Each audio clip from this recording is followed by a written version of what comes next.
Everyone, please rise. I'd like to welcome everyone to, I guess this would be the first quarter review of the town of Fairfield's financial position. No, Deb, I'm gonna, fourth quarter. fourth quarter. Well, we're reviewing the fourth quarter, but it's within the first quarter of the year, right? So technically I was right, even though I was wrong. Deb, we're going to have you say the Pledge of Allegiance, please, a recording secretary. Pledge allegiance to the flag of the United States of America, and to the republic for which it stands, one nation, under God, indivisible, with liberty and justice for all.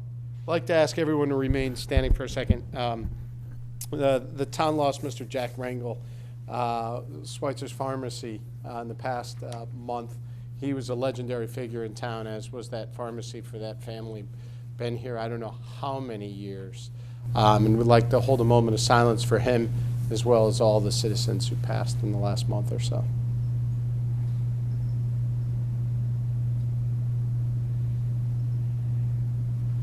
Thank you very much. All right, before we get started tonight, I'd like to take just a moment. In the news in the last few days, it was brought up that the first selectman had an unfortunate incident at his house where there was apparently some eggs thrown at his car and or his driveway and maybe his house. It could have been related to politics. It could have been related to the whole Phil Pyle issue. Whoever did it did not leave a note explaining why they did it, but clearly the first selectman's house was singled out. And that's just not cool. Fairfield is better than that. We need to set examples. And regardless of people's emotions, which are running high in town right now, you know, heck, the Phil Pyle thing, there's been 2 remediations, or will be 2 remediations at my kids' elementary school and my own road. So I can actually sympathize with how people are feeling, but it's not right. And as a community, we need to come together and rise above that. And it's particularly not right to bring families or families' homes into those situations. And Mr. Tetro and his wife, it's their home. It's where she lives. She's a lovely lady. And they deserve better than that. So, you know, on behalf of the community, I just think we need to stop that. We need to be professional about the situation. Absolutely be involved in the process. Demand answers. Ask your questions. Demand facts. Let your voices be heard in a professional and non-personal manner, and treat everybody with a bit of respect. So I'm hoping we don't have any more incidents like that. And just to be fair, I know members of this board through the years have had incidences where their family's been approached, whether we're doing tough budget cuts. An incident with my daughter a number of years ago when she was in school. These types of things happen. They're unpleasant. And it's uncalled for, regardless of the situation. So I would just say we need to be better about it, and we need to stop that kind of stuff. So thank you for the time to say that. Does anybody else have anything to say on that matter? Okay. With that in mind, I want to move to our agenda tonight. It is our quarterly meeting. We will be reviewing the fiscal year 19 year-end positions, but this is our first quarterly review. We'll be reviewing the status of the town's pension and OPEB funds. We'll review the Board of Education's fiscal year-end position, the town's fiscal year-end position. We'll then hear and act upon a request from the Chief Fiscal Officer to approve schedules carrying over funds for encumbrances and reappropriations as of June 30th, 2019. We'll also hear and consider and act upon a request from the Chief Fiscal Officer to approve transfers as of June 30th, 2019.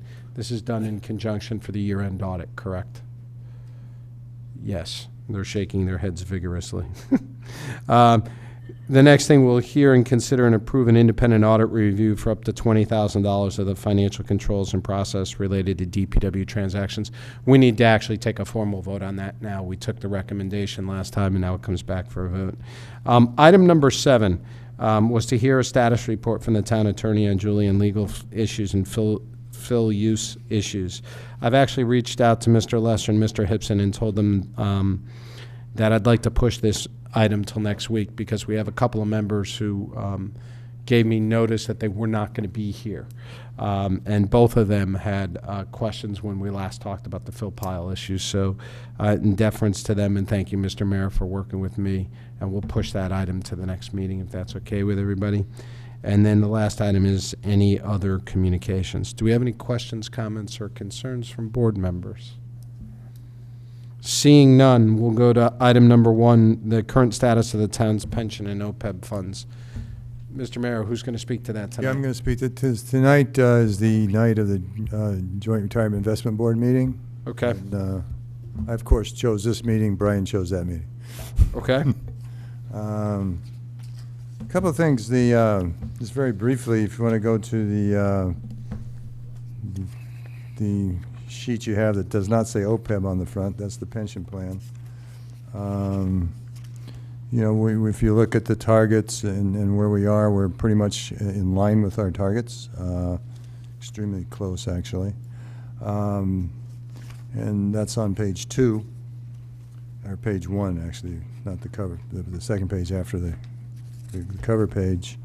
If you look at the last page, you see the month of June was a good month, 3.5% approximately, just almost within 1 basis point of the benchmark. You can see that we're behind the benchmark for the fiscal year, but ahead for the last 3 years, just barely. And everything is working well. There's nothing new, other than, in fact, there's nothing new in going on with the pension plan. We are looking at expanding our. In fact, one of the items they're discussing this evening is looking to expand the investment in the absolute return vehicle, the Invesco MAC fund. That's a multi-asset class fund. So that's a discussion and a presentation that's being considered tonight. The other thing that's being not considered tonight, but the other piece of news, as you all know, we went out, 2 other pieces of news, I guess. As you all know, we went out to bid because we'd have Callan as our consultant for 5 years. So we went out to bid for a, for a consultant. And as was developing that RFP, towards the end, it was a few months ago, at the end we added actually a piece for an OCIO, an outside chief investment officer. We got bids in for consultants, we got bids in for OCIO. We've gone through the first review of those bids. We have 6 finalists, and the decision-making process will be a 2-step process. The first step is, well, 3-step process actually. There's many members of the board that really aren't fully educated on the benefits of an OCIO. So we're starting an education and process and then we're going to review those bids, and then we're going to make a decision whether to go OCIO or consultant again, and then we'll make a selection of which vendor. Okay. So the other thing that's on the agenda. And what does that have to do? Is Callan one of the bidders? Is that what you're saying? Callan is actually one of the bidders for both, yes. Okay. Yeah, we have 6 finalists. If I can remember who they are, it's Russell's, SEIX, Vanguard, Aon, Callan, and God, there's an acronym, FIA. It's a Connecticut firm actually, but I can't remember their acronym. It starts with an F. And when's the decision going to be made? We are going to hold interviews October 2 per night in the October meeting, the November meeting, and the January meeting, because November, December is a combined meeting.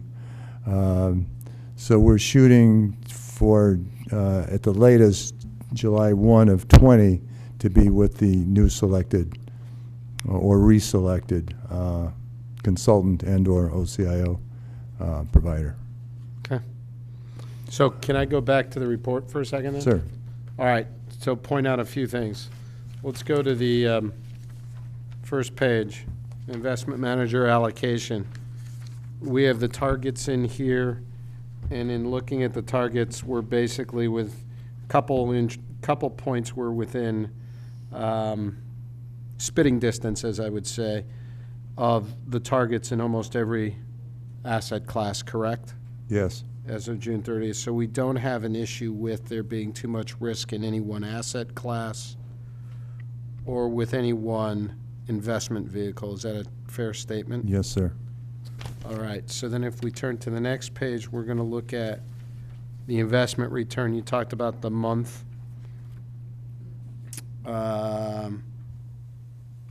Let's turn to the last page, rather. It's more relevant.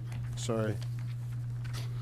The investment manager returns the bottom. For the month, we're at 3.47. For the year to date, we're at 4.86, which is below our rate, correct? Our rate. Our target discount rate is 7%. 7%. Right now, over 84 months, we're above 7%. 60 months, we're at 5%, 5.5%, let's say. And over 3 years, we're at 8.65. This year, our return isn't as great, correct? Correct. Okay, and will we use these returns as we go about building the budget for next year? When will we get Well, started? these returns are baked into the actuarial analysis. Exactly. Right. And there's a smoothing, as you Right. know. But yes, they will be in the updated numbers for the budget. Okay. Any other questions on this? Right now, we have, just for the record, we have over $300 million in management right now for these two funds. Oh, almost close to 400 million, 391 million, correct? Right. All right. Any other questions on pension? Seeing none, can we go to OPEB? Go to OPEB and just go to page 1. Again, addressing the asset allocation mix, very, very close to our target. As you can see, the weight in the target columns there, the second, the third and fourth columns. And the returns, actually, the unmanaged did better last month than the and actually for the fiscal year than the managed returns. So And what's for the our last return? 36 months.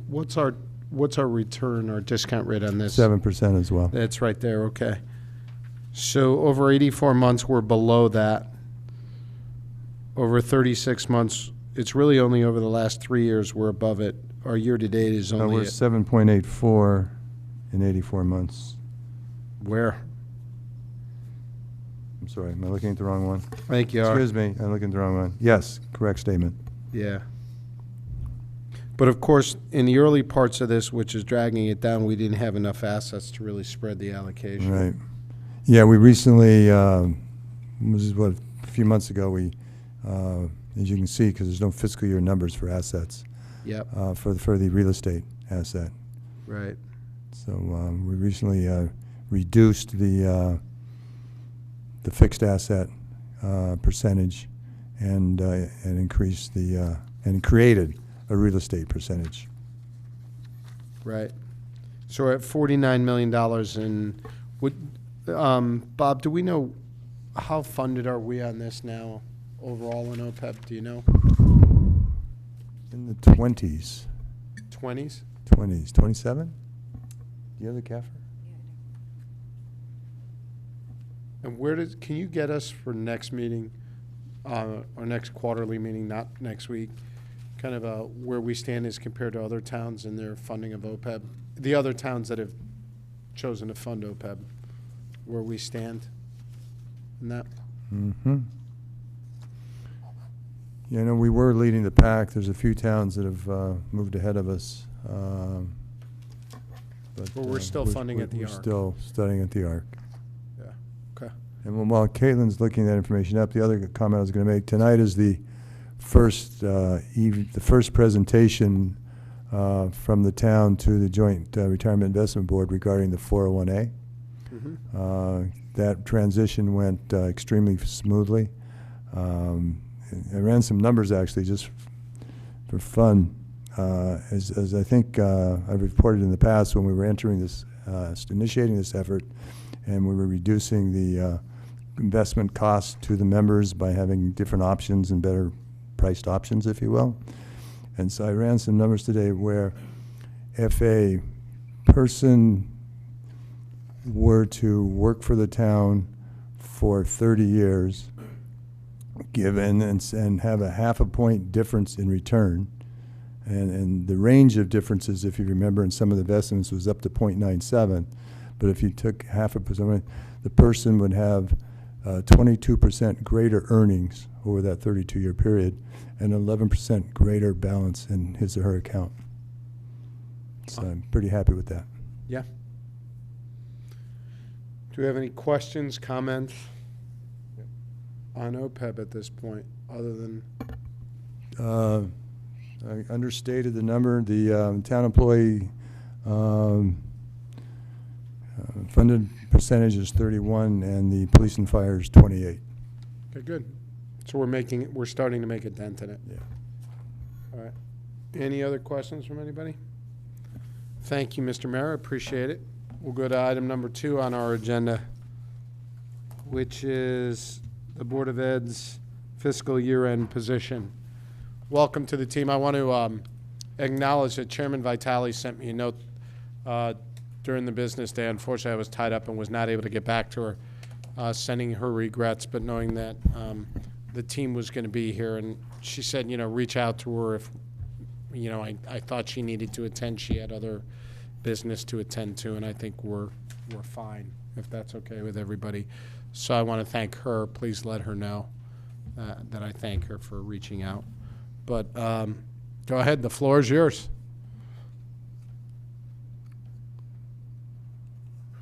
The only thing that I would say is just to welcome our new superintendent, Mike Cummings, to this process. We've been extremely pleased to have him on board. He's shown a lot of energy getting. Can you turn on the microphone? Oh, sorry.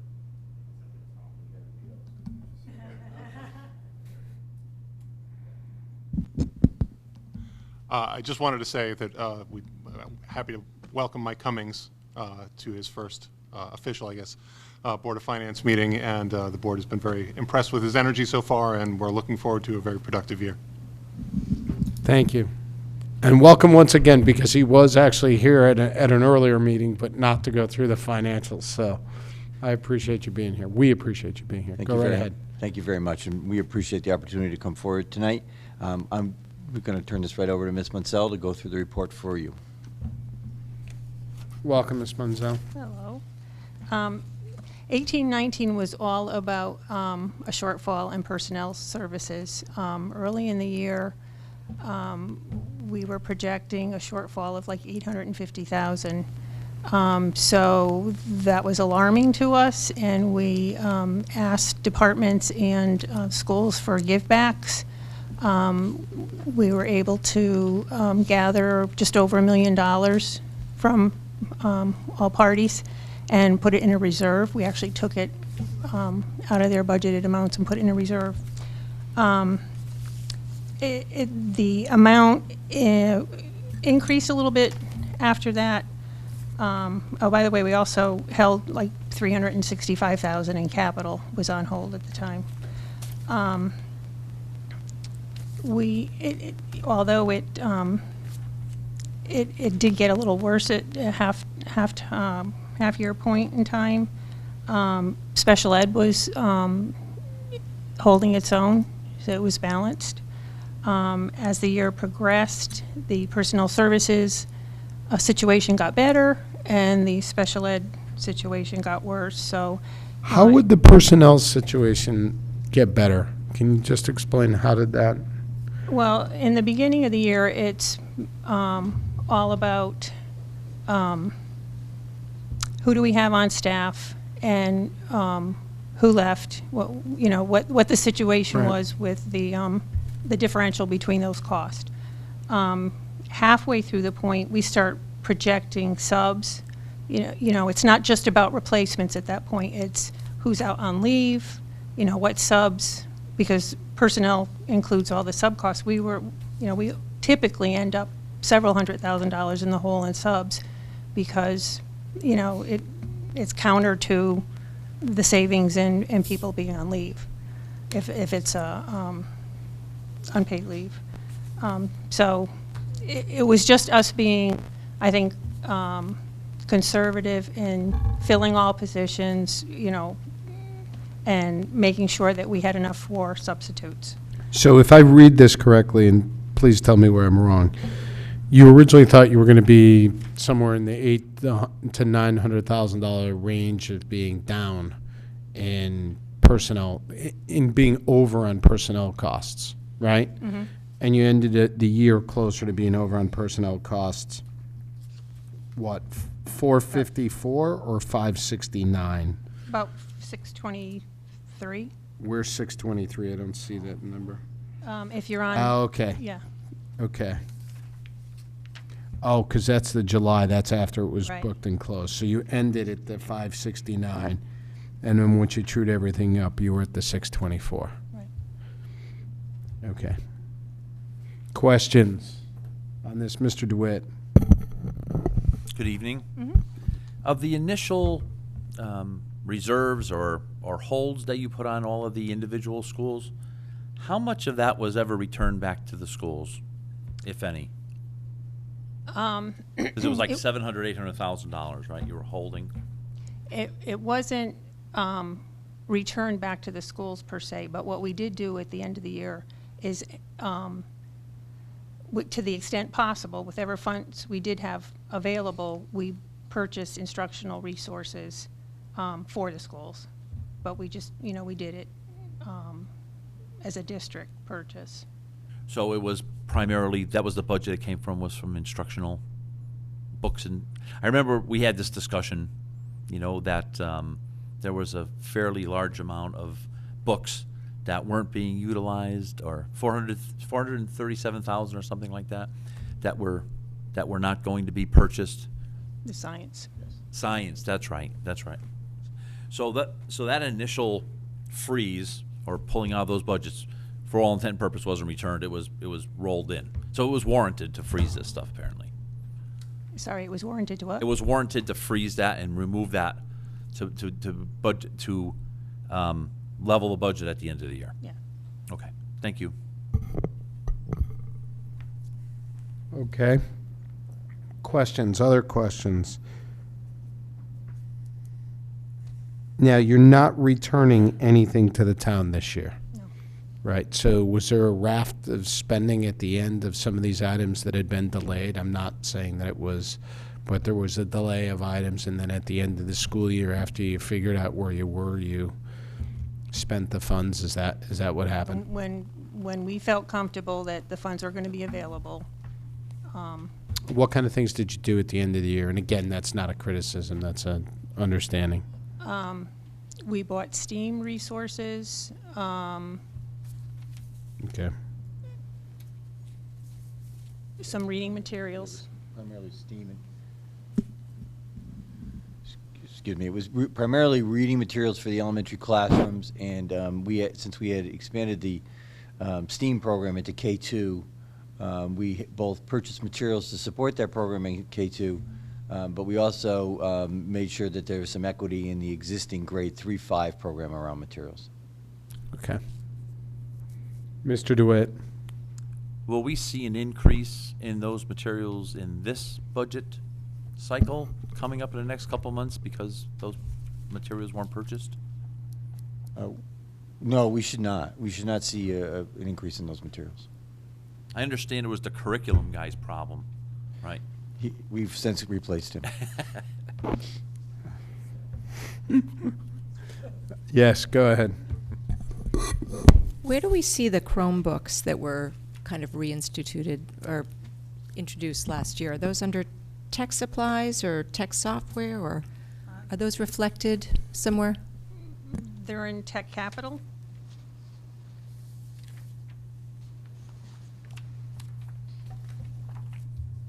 Tech equipment. What line is that? 48. So the overage there was part of the STEAM resources were more appropriately classified as capital as opposed to supplies up in the support area. And so just looking forward into the next budget year, are we making a larger investment in terms of the Chromebooks? Do we have what we need? How does that work?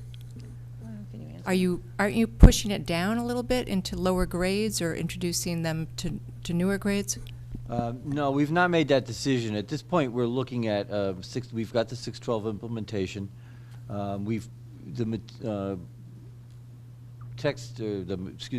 computers that became available as a result of going to the one-to-one in the 612. For example, some computer labs and things went as replacement equipment into the K-5. We've not made a decision on what would be an appropriate material resource for K-5, or if we're ready to even go to that level of involvement, say even in one of those single grades, if a grade 5, for example. So while we've had discussions about what might be an appropriate computer material for a K2 or a 3-5, we're not in a point yet to make those decisions, and given our concerns about the upcoming budget year, it's unlikely that we'd be making that type of investment. I think what you'll see instead would be us working to stay on our replacement schedule. Okay, any other, Mr. Brown? On item 37, the pupil transportation, is that special ed contract includes Yes. summer school? Yep. Okay, so we have a contract, and we were minus $291,000, so how does that happen? Did we have to get an extra bus or something? We actually have, we have a contract with First Student for regular and special ed buses. Those special ed buses, for the most part, transport special ed children in town. There's some that go out of town to, close by schools. Then we have other contractors. For last year, it would be several contractors that we would contract with to bring children further distances. So that is where how that number grows. Okay. The special ed overages that are in, now we're looking at the last fiscal year.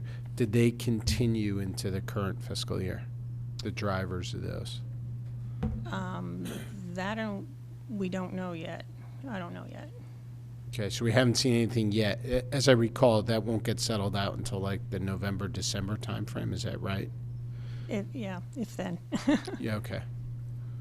Anybody else? That's a question. Yeah, Mr. Brown. Under any of the major classifications, is there anything of all these categories that concern you for next year's budget that you'll see will be dramatically changing? Outside contracts and healthcare. Yes. I did a quick calculation on just the budgeted salaries, so we don't know yet how we stand budget versus actual for the current year. But just taking the budgeted numbers and moving forward with the contracts that we know are in place, anticipating some others, and giving an increase to health insurance. We're with the Connecticut Partnership Plan. There's a new law now that is going to adjust by county the rates that they establish. So there's going to be a premium to that. I've estimated that. They were gonna have a new bus contract. We're going out to bid, so I tried to be a reasonable estimate on that. And we're already, that would bring us to close to 3.7. Okay. So, and those items are the contracts, an estimate for the contracts, which I know you're using budgeted numbers, but we know what the rate increase is going to be. We don't know the exact amount because retirements and all that. So you've estimated that. You've estimated we have new bus contracts, so we're going to have new rates there, so you've estimated that. And then you've got healthcare, and you've estimated an increase on that. And adding that all up, not any new programs or any of that stuff, you're at about an estimated, and we're not going to hold you to this, but going into the 2021 fiscal year, you're seeing a 3.7% increase over, just based on those factors right now. Right. One of the things that came to my attention in the last 3 weeks, and I know you're probably just plowing through this, but I heard from another town exactly what you talked about on the healthcare rates. And what I had heard was, and I might get it a little bit wrong, that the estimate was about a 10% increase in healthcare rates over prior year based on the premium that they're now giving to Fairfield County towns based on the healthcare being more expensive. Is that correct? The rates went up 8% for this year, and they're giving us an estimate of a 4% increase for Fairfield County, which would be implemented over a 2-year process. So it'd be 10. So it'd be 8 plus 2. So a 10% factor is what they're saying year over year from fiscal year 20 to 21. Right. Right. And the increase relative to Fairfield County, the upcharge or premium, that's the new law that you're referring to, that we're more expensive than other counties in the state. Would that increase include our pension obligation from the state for teachers? No. Okay, so that would be in addition to what we just discussed. Yep. And again, that's not certain. That hasn't been passed. Mr. Becker. Thank you. Is that high compared to, I mean, like, we made the shift and we saved some money when we did that, but there was always the concern that down the road this could be higher. So is that higher, or is that comparable to, say, the municipals, you know, on the town side now, what we're looking at? Like, is it still looking like a good thing? Like, if we were on our own, we'd still be paying 8 because it's just claims are going up, or are we getting whacked because of something compared to else? our actual claims, we're getting a good deal. We're fine. Okay, thank you. Which means we didn't have a great claims year. Okay.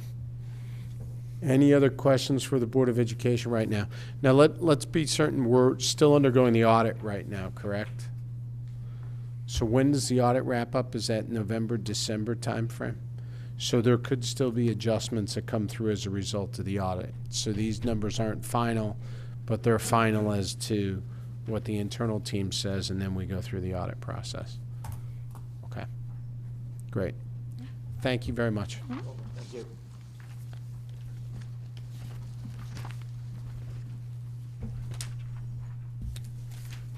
All right, item number 3 is to review the town's fiscal year-end position. I'll turn that over to Ms. Bossi and Mr. Mayor. Please tell us where you'd like us to look to go first. I'll start looking for the summary sheet. Thank you. The summary sheet, which has the 4 quarters, quarter 1, quarter 2, quarter 3, quarter 4. Thanks for clarifying that for us. Yeah, sometimes, right?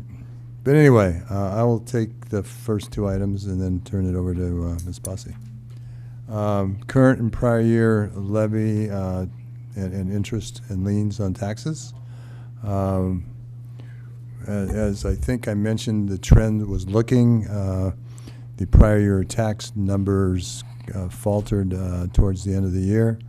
So we went from and that's basically the reason for the change from the third quarter versus the second quarter, as well as the fourth quarter versus the third quarter. So we ended up with a combined negative $460,000 there. So, Mr. Mayor, just to level set here on the schedule we're looking at, the 4 quarters, they're cumulative, correct? Correct. Okay, so the fourth quarter number is the Well, they're all estimates to year end. Okay, but the year end is the cumulative final number. Yes, Fine. right. They were all projections to Yep. year end. Investment income, I wish I had done as well with my own portfolio. Basically, those are all fixed income assets. Started out a little bit long, went short duration. Interest rates kept going down, so we ended up with an income positive variance of $2,130,000, and I've shortened the duration of that portfolio. So though some of that will be recaptured in this current fiscal year, but I think my average duration now is like 20 months or something, so we shouldn't get a backlash there. So that's Okay. good. So let me ask a question here. The current year and prior year tax levy, we were positive all the way through the third quarter. By the third quarter, we were basically saying we were going to be flat, and then I don't want to say fell off a cliff, but we're down by roughly $500,000 by the end of the year. What caused that? Was that the current year not being No, collected? or prior the year. Prior year. And why was that? We did everything that we normally did. In fact, I think we sent out an extra mailer because they were faltering. It's just that number fluctuates. Did we do a tax sale at one point? No, we have a tax sale in this year's budget. That was what I was recalling. Okay. So we didn't do as well as collecting prior year levy. Correct. As we had budgeted. Okay, does anybody have a question on that? Yeah. We've been pretty good actually with the current year numbers. If we kind of took a few years but we kind of got that nailed down pretty well. Right. Okay, and then the investment income, we're $2.1 million over what was estimated, and that was fixed income rates, and interest rates stayed low, so we made more money on that. Right. The one we spent a lot of time. I spent a lot of time negotiating improved rates as rates were going up on the money market funds, and on the bond portfolio, which is about $47 million. I started out a little longer at the beginning of the year, and so we got advantage of those long-term rates going down, and then I shortened with the replacement with all the redemptions went into mostly short-term stuff. Now, is any of this caused to a mark-to-market adjustment at the end of the fiscal? Right. That's okay. So it's not real cash. That's not. It's change in market value, right? It's a change in market value, but it's not liquid cash. Could sell it, but yes. All right. If we can keep going, building revenue. Yeah. Or is that a couple of big projects, or is that just volume, or what's accounting for building revenue? A lot of it is Fairfield U and Sacred Heart, and some few big residential properties. In the fourth quarter alone for Fairfield U, it was about $200,000 overall. A lot of interior stuff, but some renovations. That wasn't known beforehand. They don't know the time frame of when they're going to pass zoning and all of the other hurdles that have to happen. So hence. Does that have a potential, Caitlin, that's going to be a negative to us in the current fiscal year because it got pulled forward? I don't believe so, but I don't know for sure. Can we just check on that for our next quarterly so that we know if we're going to have the reversal? We also have a very large state being built on Bronson that, it's tens of millions of dollars. It's brought in a lot of revenue. Really? And Fairfield U announced that they're building a new convocation They just did, yeah. building, right? So we Alumni expect Hall. that, I'm assuming, with permits, et cetera, in the next year or so. Gonna come into 20, yep. Yep. The WPCA permits, right? Yeah. Do All the right. WPCA permits fall in there, or What other questions on building revenue? or the pump house? and all that? Any questions on building revenue? Can we just find out that, let's just confirm that they're not concerned about that it's a pull forward and it's a timing issue, if you don't mind. Sure. What about, go to state aid? State aid hasn't really changed that much since, Right. For this year. Basically, the favorability is due to the pilot and the ECS, which is on that second sheet. Yep. So that's pretty much stayed constant. And then other smaller pieces, little favorability, about 140. Nothing. Fire marshal fees was even $65,000 more than we even thought it was going to be. Conservation had took in a little more revenue than we thought on their permits.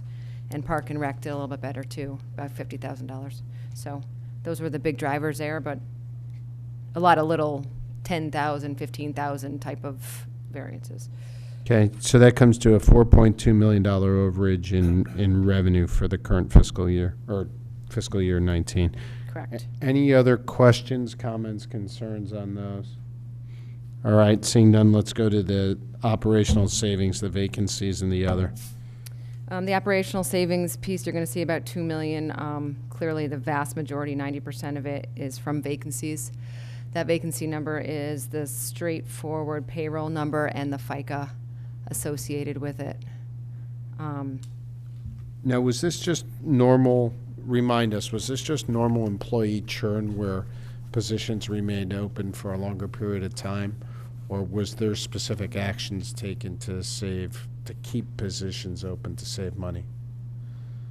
I think there was, a lot of it was, if you want to talk about DPW and the steps there was a bunch of openings. DPW had the vast majority of our savings. What Yeah, happened at the there? beginning of the year, there was some intentional overages, but as we saw that the Well, wait, there was some intentional holdback on hiring. hold back on the okay. hiring. As we saw the finances coming in as they were coming in, though, we reached out to try to, fully fund is not the right word. It's fully staff, each department.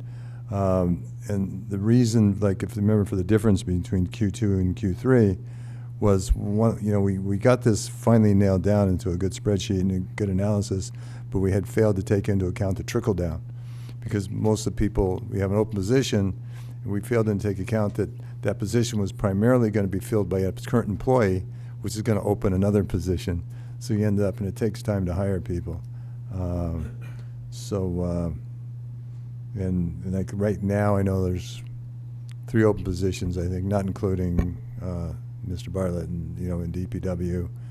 The library had a few at the beginning of the year, but I think we're pretty fully staffed at the moment. Was there something specific to DPW that had us save so much money there, though? Because you called that out as if that was a known thing. Was there something that happened staffing-wise in DPW? No. Well, there's Other than recent events? Yeah. No. It was after this.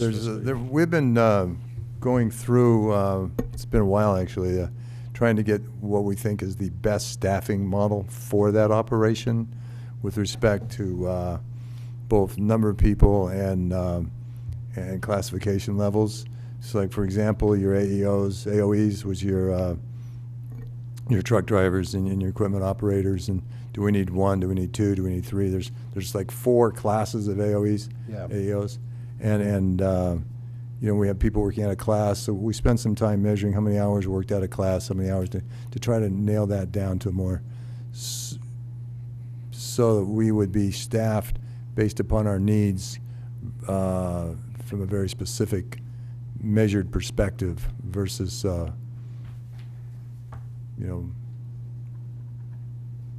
Okay, any questions? Mr. Brown?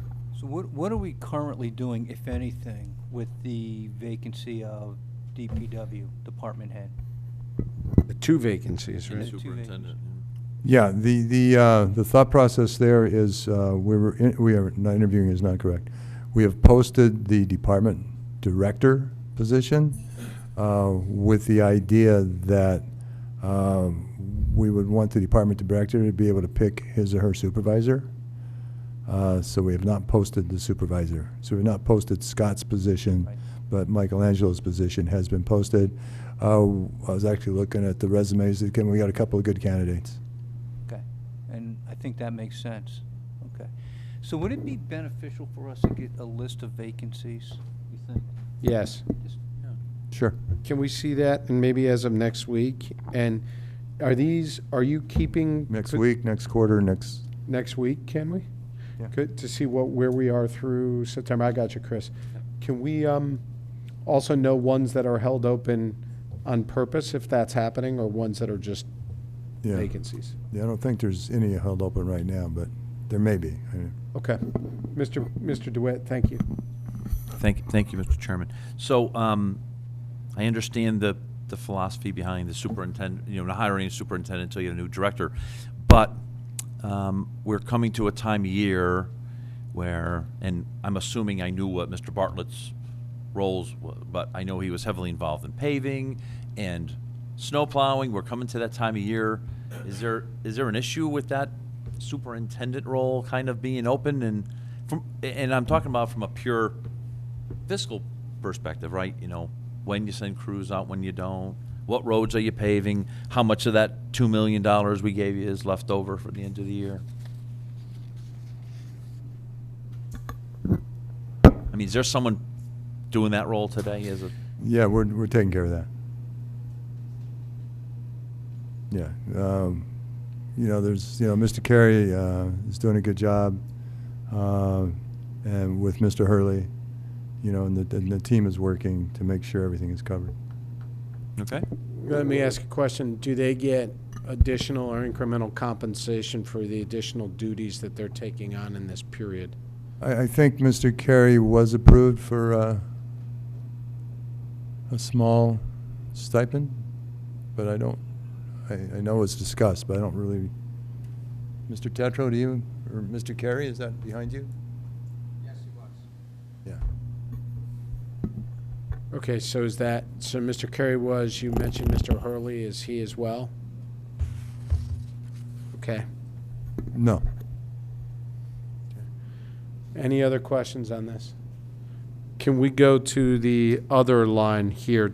So we were negative all year, and all of a sudden we had a $600,000 flip to the positive between the third and fourth quarter. What happened here? A lot of small items, but a couple of bigger ones. There was about 134 that flowed from contingency that we had in our contingency budget that the contract settled, a couple contracts settled, so it was like a piece of the normal contingency flow down. We had 140,000 in savings on water and electric. What happened there? I believe the water was due to it was a rainy spring, and the electric, I think we're finally seeing a lot of the savings from those electric programs that have been implemented. They weren't included in the budget Yep. last year. So that was about 150 or so, I think, of that. The contingency was about another 130 or so. And there was, in the fire department overtime, we saw a big swing there. I guess for the third quarter variance, they were kind of thinking worst case scenario for Q4, and that didn't transpire because a lot of people are normally out then. So there was almost a $200,000 swing there. So that's like three items that make up like Yeah. $500,000. And then there's ups and downs between the other smaller accounts, which are in the backup. Yeah. Anything problematic or that gives us concerns with the current fiscal year's budget based on what we saw here? Not that I'm aware of. Are you aware of anything? Mr. Mayor? Sorry. Anything problematic, like something that popped at the end of this fiscal year that says, uh-oh, that's going to be a problem for 2020? No, there was a couple items in there that were just boots by the departments didn't quite understand, but So there was there's errors no- in the yeah, questions? Yeah. And the answers to the questions over what the variances were going to be? Yeah. Any questions? Okay, so that leaves us, and then the 689 is on here because, I mean, that's what we've budgeted to go into surplus. Has this already gone into surplus? if we don't, depending on what transfers we approve tonight, this is the 7 million, I'm just rounding, the 705.6 would fall to equity, the 689 being part of it. Part of it. So, Then- but that's really not that's not a variance. That was a budgeted, this is going to be Correct. our Correct. dump into surplus. So really The 6.3, the 6.3 is really the number that's variance driven. The 689 was budgeted. That gives us, if we were to do nothing, would add 7 million that goes into yeah, don't forget, the surplus. audit is really just revving up right now, so these are estimates. I understand, yeah. Right. In other words, don't take the whole thing. Got it. Duly noted and warned. That's a revenue. Okay. So, Mr. Mayor, are there other questions on this? This is item number 3. Sorry? Any other questions on this? Anything else we should know about the financial position that we didn't talk about? Not to my knowledge. The transfers obviously would be an interesting conversation. Yep.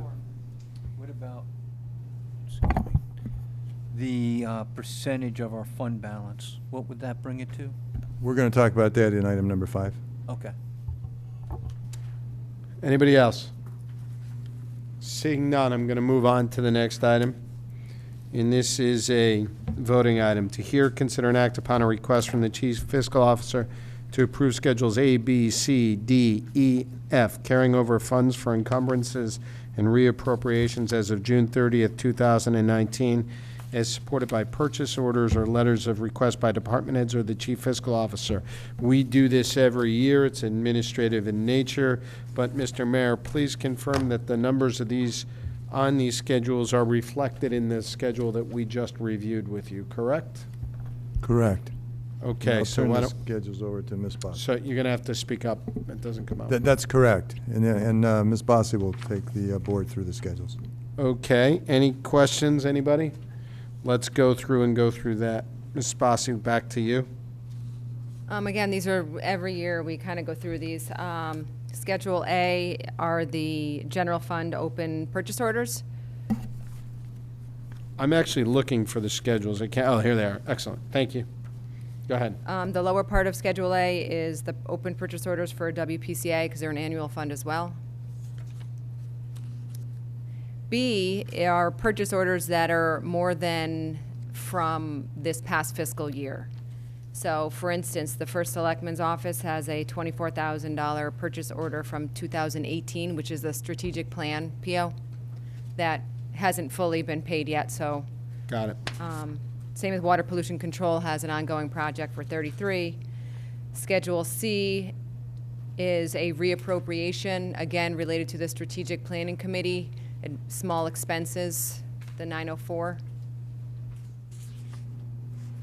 Schedule E and F are Board of Ed, the first being the Board of Ed from fiscal year 19 is the $1 million, and the F being, again, a purchase order held over for 2 years. And there's a listing of purchase orders also in your backup by town, WPCA, and Board of Ed. Just quickly, what is in finance for $30,000? That's a holdover, and what's in contingency for $9,000, so that we're aware? The 9,000, I believe, is a space study that they're doing in the Building Conservation and Parking Authority departments to look at the space requirements and possibly make some moves there, because I believe some of the departments feel cramped. And that's within Old Town Hall, or that's within? Sullivan. Sullivan. And what's in finance for $30,000? Is that the audit, or what is that? No, I think, You should know this one. right, I should.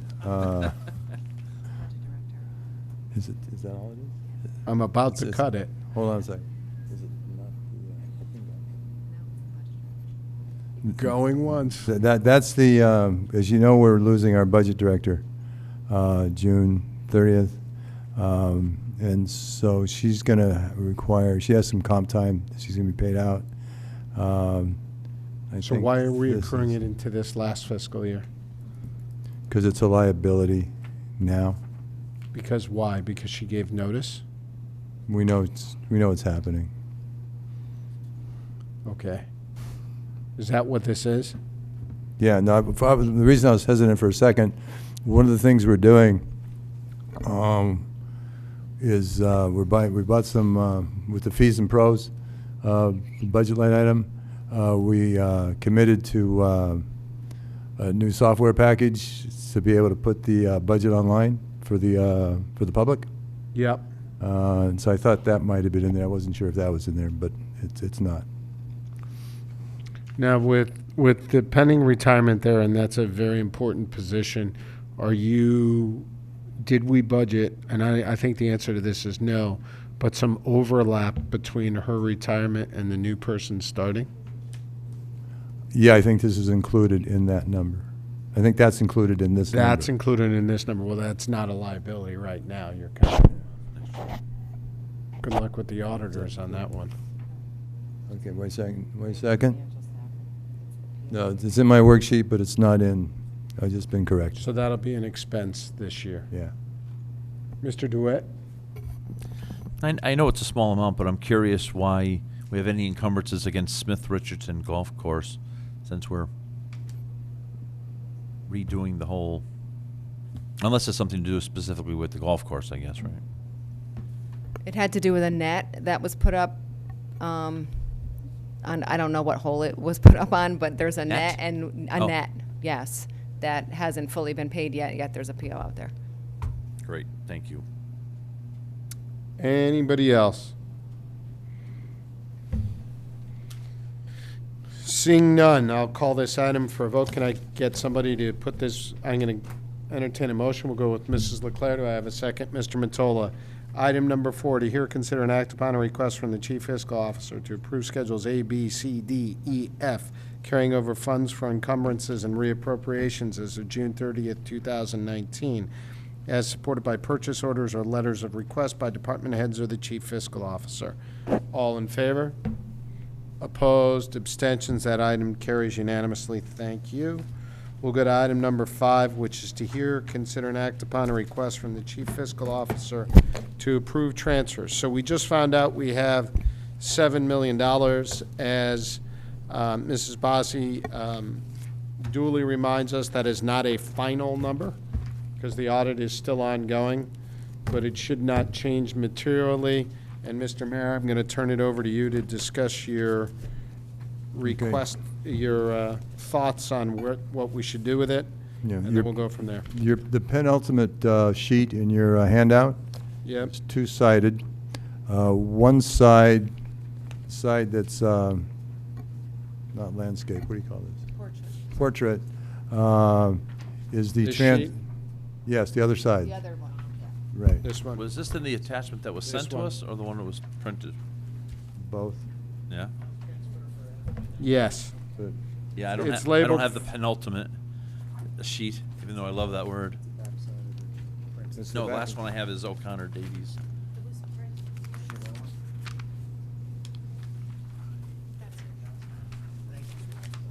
I'll look over Mary Show, that's fine. That's fine. There you go. Oh, thanks. Thank you. Right, so there's two sides. One side, the side that's portrait, says funds transfer for fiscal year 18 activity dash general fund. That is the side that balances the budget, so we have a balanced budget required by law. And the other side has to do with the transfers, the allocation of $7 million. Ms. Bossi is going to take you through the funds transfer side.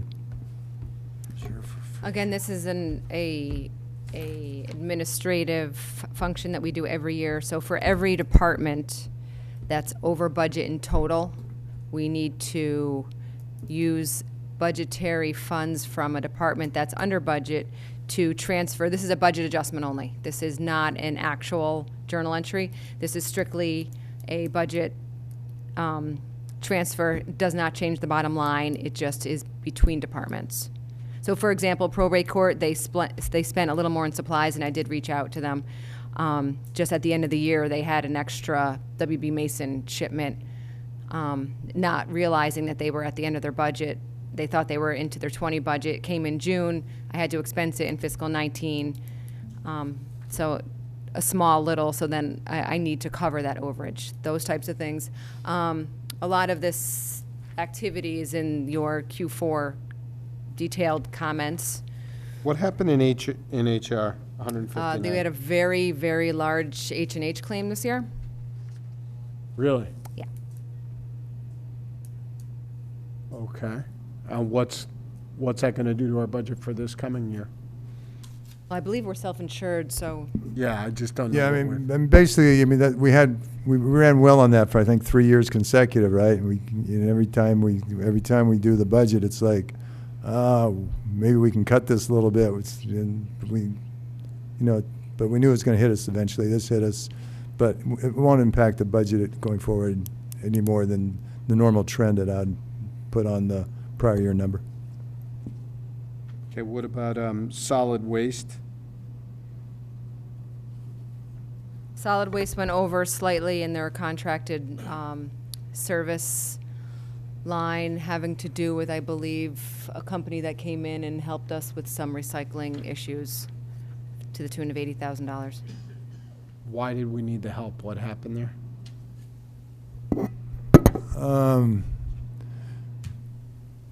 For the recycle area, the town bought some compactors which didn't work well, so there was extra workers required to, or extra effort required to manage that. And So is that an ongoing expense here? it is ongoing at about $13K a month, but we're going out to bid on the new contract. God bless you. Was this in the budget? Is this in the budget moving forward? No, because it wasn't known. Can we get a report back on this? Yeah, and so we're going out to bid to get new compactors and get it But this corrected. puts us in the hole in the current year budget then. Correct. We don't know how much because it's out to bid right now. Well, that will be a capital problem. I don't know if it'll be operating capital or I don't know which kind of capital it'll be. Why? Because they're going to I'm not replace they're going to replace the. Yeah, I think. So what are we going to I do think with the so. ones that don't work? Well, I'm going to get credit for them, I think. You think? I'm working it.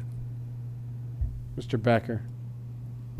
And do we know if the Solid Waste and Recycling Commission has been involved in this second portion? Because I'm fully aware that they weren't on the first one. Or can we make sure that they're involved in it and that, you know, there's more hands on this to make sure that this new one is definitely correct and How did we're this one situated? happen? Dave, what do you know? How did this one happen? It's my understanding that they were not involved in the first one. I think some sort of an emergency where he sort of did it. You would know a little bit more, but Who bought it? I mean, I have a brother who sits on that particular commission who's been, you know, who's to some extent brought this up. I don't have a lot of details, but I know that they weren't involved, and that was a frustration of some of the commissioners. So, at a minimum, I would hope Yeah, that I'd they'd like be to involved understand the this story next here. time. Was something inappropriate bought? I understand when things break and all that, but The equipment they had was breaking down. They went to the vendor. When I say they, I don't know who they exactly is. You know, DPW, you know, Mike, Joe, Scott, and they spec'd out compactors, got the compactors installed. The but the specs just, the compactors didn't meet the needs. I don't know if that was because of change in How much did we pay recycle. for these compactors? I don't have those specifics with me. I have to check this out and bring it back. Could you?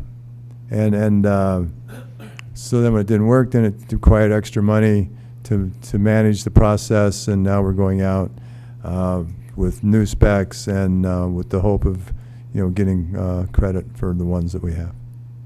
But I can't commit to anything other than that we're working it. So what I'm hearing is we bought compactors I think there's two. to the tune of Yeah, approximately how much? I don't have a number on the top of my head. And the specs on those were inappropriate. I'm not sure why. I'm not sure if, because there was a change in what we're recycling. So I don't know if it had to do with that or if it had to do with just a bad judge. I have no idea what the reasons were. We'll But have to whatever bring that those- was, it's causing us to spend $80,000 more in the last fiscal year Yeah, that was, and a chunk more in this fiscal year. yeah, I think it's about 13K a month. And we're Something like and, 12, and then you 13, said something like we're that. out to bid for what right now? What are we bidding? Well, we need to get compactors at work. So we're rebuying compactors that we had just bought when? Last year, Within the last year. yeah.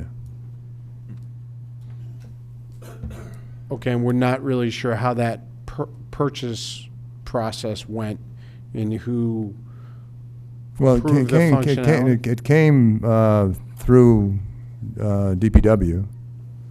I think it might have come through as an emergency because they were just not working what they had, the old ones. the old ones.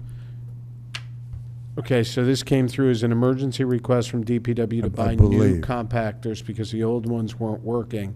They set up the new ones didn't hit the requirements, so we had to spend $80,000 in increased labor over 2019 fiscal year to get them to work. We're now into fiscal year 2020, we're spending $13K a month to keep them working. Plus, we're out to bid now to buy new compactors, which will, we hope, make the monthly expense go away. Yeah, I don't think the bid's gone out yet, but I know it's being worked on. And we don't know, to Mr. Becker's point, if the Solid Waste and Recycling Commission is involved in this bid process. Yeah, I would have no idea. I don't know who the liaison is to that board. Mr. Carey, I know you're here. Do you have anything on this by any chance? Sorry, John. I was just going to say, are they supposed to be involved, the commission? You would Solid think. Waste Commission? I mean, Well, not necessarily. I want to know what their authority Well, is but- to buy something like this, that's all. And to some extent, I mean, Right. I think this gets to something I said a couple months ago with all the boards and all the commissions, and you know, there's all of these boards and commissions, and then comes to find out all the time that nobody consults them on some of these things. Nobody simply goes and asks for another set of eyes or advice or anything along those lines, and then we find ourselves Yeah. just over and over again in all these positions. I don't know much about it. I know that he mentioned something about them not being involved and some of them being frustrated. I didn't think it was a massive item, but from what I'm hearing here, particularly with a $13,000 a month burn, you know, it's obviously a bigger thing. I mean, it may not be huge, but it's something. So it'd be nice to make sure that. What Mr. Mayor is they're saying is involved and it correct. gets I was just fixed. brought aware of the situation, but it was something that was purchased. The compactors were actually undersized. They're not able to handle the amount of waste that we normally generate in a day. It also has to do with the amount of recycling the facility is now taking that we normally didn't take before. So the overtime is actually to, when they're processing municipal solid waste, they can't be processing recycling. Right. So they have to literally spend all day Wednesday now just processing recycling, where that material had previously just gone off-site. So there is a sizing issue with the compactors, but it's also an operational change. So there's been overtime costs because of that time it takes now to process the same amount of waste. Now, I think as it relates to the overtime cost related to, as Mr. Mottola points out, the Chinese issue, I think on a go-forward basis, as I recall when we approved the budget, we did factor in increased expense for that whole issue related to that. I don't think we knew anything about this undersizing of the compactors. So the compactors, I believe, were bought off the state bid list. They were about $90,000. Two of them, so $180,000. No, total. Total, Total, 90,000. yes. Okay. So they were, basically, the vendor said that they would be able to hold, you know, they showed them the numbers. They said that they would be able to handle that amount on paper. In practice, based on the volumes and the loads and the amount of time Enviro takes to process the waste, it was not working. All the transfer stations that were built, you know, as part of the Wheelabrator transfer station process when most of the towns went over, they're basically all cookie cutter from one town to the next. So we did basically go out and look at Westport, who had just purchased similar compactors, Ed Bowman actually went out and inspected the facility. We did have an electrician come in and make sure that those were sized properly. You know, the first thing I'm hearing about the Solid Waste Commission being involved, we will get their input on that. It is costing money. There's not a lot of different options here other than to ramp up the capacity of the compactors. And that's what the new bids are trying to do. That's correct. So, you know, I told them, being Solid Waste, to either go back to the vendor or put a deduct in the bid to have the person come and take those new old compactors as a deduct on the bid. There's not a lot of people in the business of, you know, Building these building compactors. But I will say, you know, it's been brought to my attention and going through the contract with the, you know, Enviro and renewing that there are facility upgrades that need to be made. And, you know, there really needs to be a commitment to, you know, doing some of those upgrades at the site. On our side, you mean? Correct. And when you say upgrades, that means it's going to cost us more money. Correct. And that's got to be done when? So they're coming up with a facilities plan to kind of look at the amount of waste that's being brought in there. And, you know, they have gotten quotes, and, you know, we've gotten quotes and proposals to kind of put together a plan to, with an engineering firm to kind of look at the management of the transfer station and to see how things can basically flow better at the facility. Let me stop you right there for a second. Mr. Mayor, was any of this in the prior year's capital planning discussion, or no? The contractor is about $50K each. No, the upgrades. Mr. Carey just said that he's looking into this, and in looking into the transfer station, what I'm hearing is, hey, we've got this issue with the compactors that are undersized. Number one, we need to replace those.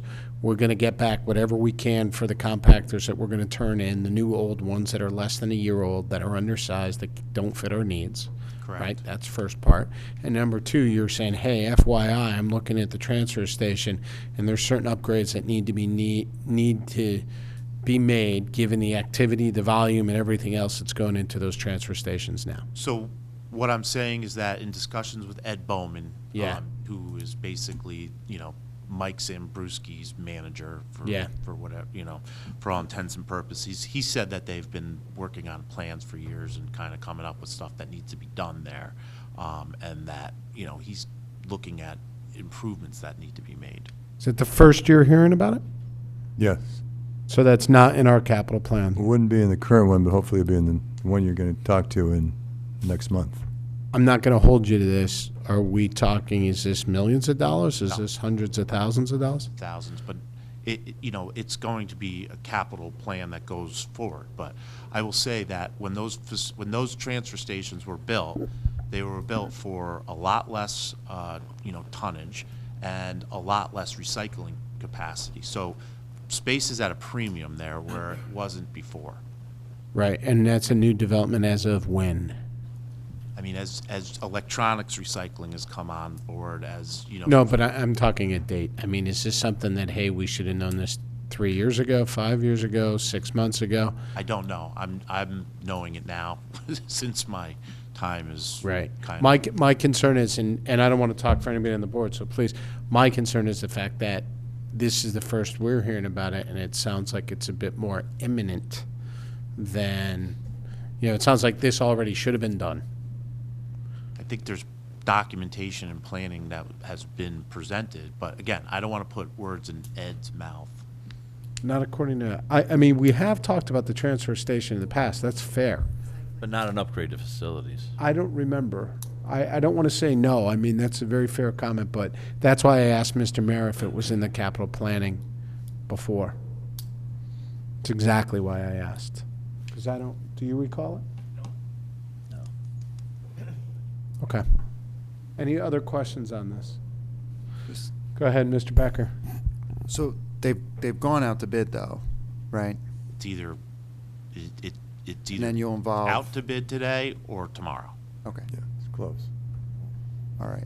And then you'll involve the commission and the staff. Won't sign any Once- contracts or anything till we figure out exactly how it's being funded, and bring that to the Solid Waste Okay. Commission. Thank you. Anybody else? On the list? No, just on this On one this item. topic? Okay.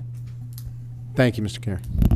Go ahead, Mr. DeWitt, you had something else on the list? Yeah, thank you. I'm going to ask about the from side of this sheet, the $607,000 that's coming from Department of Public Works. I have your end-of-year munis report, thank you very much. That does show at the end of the year, there's $607,369 left over in Department of Public Works operations. It looks to me as if most of it is in payroll, Yes. like 500,000 and then overtime. Yep. How did we underrun payroll?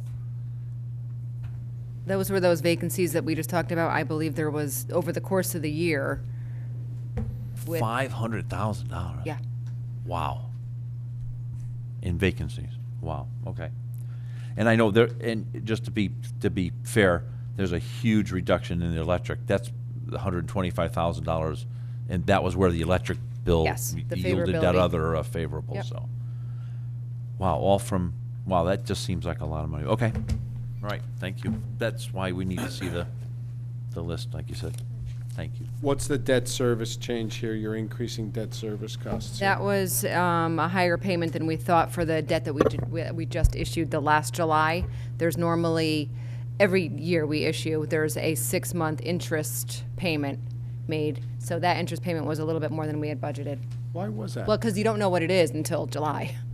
You don't know until you issue your debt what that first 6-month payment is going to be. Right. Okay, so you issued it then. All right. Yeah. I got it. What else? Close on that, we missed it most. Yep. Yeah. Anybody else? Seeing none, I'll entertain a motion to approve the fund transfers on this schedule. Do I have a second? Do I have that motion? I'm going to take it from Mr. DeWitt. Do I have a second? And then we'll go on to the next one. We'll go with Mrs. Marmion on this one. All in favor of the approving the transfers for operational activity? Opposed, abstentions, that item carries. Let's go on to the next transfers. These are the additional proposed funds transfer to the general fund. This is from Mr. Mayor based on the $7 million. Mr. Mayor, go, please. Just as a point of information, because we're touching revenue here and the magnitude of the expense changes, this will have to go before the RTM for final approval. Which one? What we're talking about. The current one we're going through right now. Yeah, the one we're just starting to go into, right. So, Well, wait a minute, that's only if we decide to use the revenue, right? yeah, yes, Otherwise, the revenue will flow right through to the surplus. correct. Yep, go ahead. All right. So the top process is based primarily on the remediation effort. We're using 689,000. This is just to have accounts that you're going to use. $689,000 decrease. Use the contribution to surplus. Use 210,000 from the police budget. Use 151,000 from the IT budget.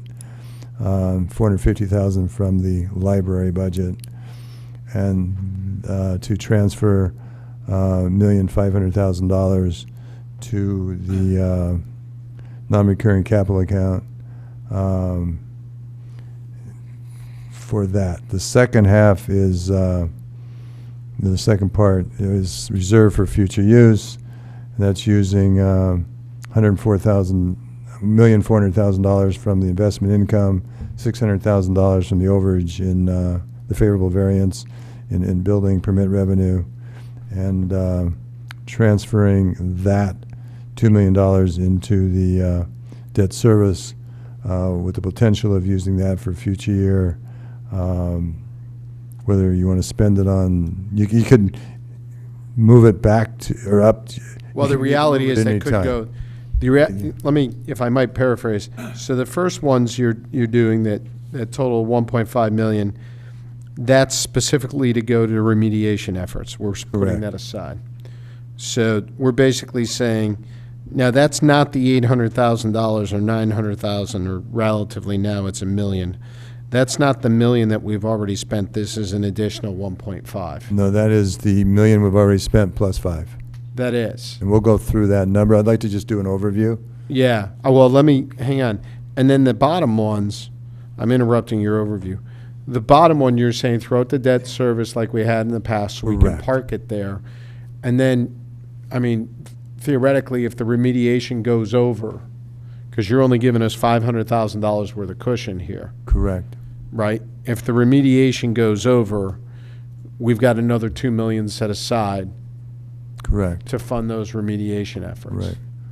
Or anything. Whatever else. Correct. Right, but it's available to us, and what you're saying is that needs to go to the RTM. So the $2 million needs to go to the RTM. Correct. The 1.5 at the top does not. I think that is correct. Okay, now, let's go back to your overview for a second. The $1 million that's already been spent on remediation efforts, where's that money coming from, given that you're just saying, oh, it's right here? Where have we already charged that? How have you already spent that? Didn't that come out of contingency? Didn't come out? No, it's come out of, we've been charging it to fees and pros in the DPW line. So we have a big overage there.